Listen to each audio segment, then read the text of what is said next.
I was confused when he first called and said he saw a valve seat had fallen.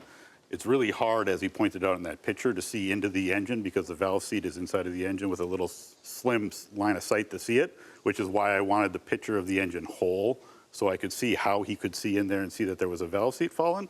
The other thing, if you scroll back up to the picture of the valve seats, that after I saw him, I became really concerned, is my mechanic told me that if that valve seat had fallen and the engine was even turned over, that valve seat would have most likely shattered into pieces, or it would have bent the valve that it's currently holding open when it hit the piston, when the piston rose up into it. So y'all had a conversation by phone? You called him? Tell me what happened. There's just the one day when I called him and told him that I seen the valve seats hanging down. And that's when he offered to bring me another head. He said he didn't understand how it could fall out. I was at a loss too because I'd never seen one fall out like that myself. Then I said, well, I'm gonna pull this head because I wanna make sure there's no excessive damage underneath. So I did. I got off the phone with them, I pulled it off. I could see that there was excessive scarring, and that's what made me more concerned than anything, that the cylinders, that it had way more hours than the 50 that was advertised because of the scarring that was in the cylinders.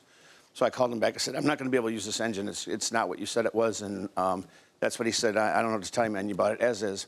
And I said, no, I bought a motor that had less than 50 hours on it for $4,000, and I've got this motor that has way more than 50 hours. And I said, I wish I was recording this conversation, and he hung up on me. And we never talked again. It's been email ever since then. How was he able to inspect this? You said in your answer you offered to have him unwrap the engine. If he unwrapped it, would he be able to really fully inspect it?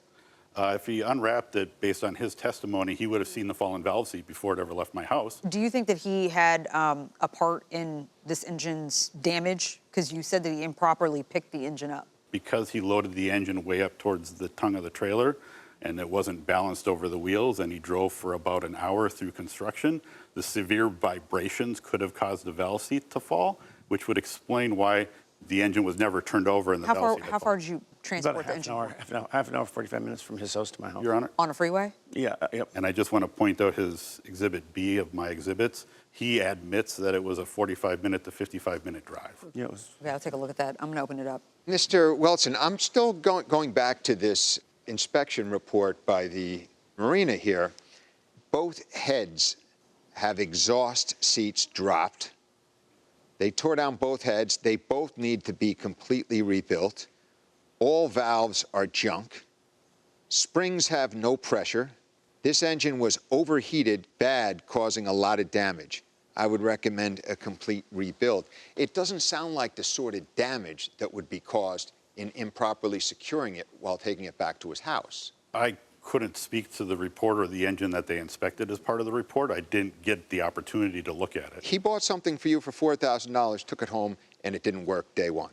Once he started disassembling it and ruining the evidence, that I couldn't, my hands were kind of tied at that point. And once the weekend had gone by, and we're talking 5 days later, my assumption was, yep, he's happy with it. I haven't heard a complaint or this or that, so I moved on with my life. You were waiting to see if he was going to file a complaint with you?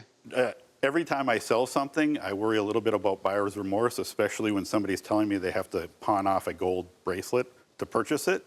So I waited for the weekend with the cash in hand in case he got hoping, unraveled it, and wanted to come right back to me.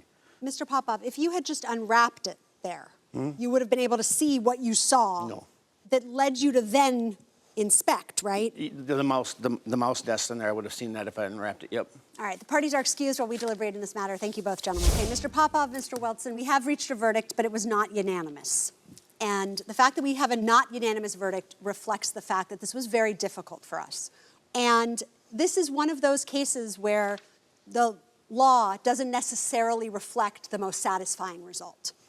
At the end of the day, this was a used item sale by a non-professional, which means the default is it's an as-is sale. And I put that in quotes because you still can't misrepresent anything.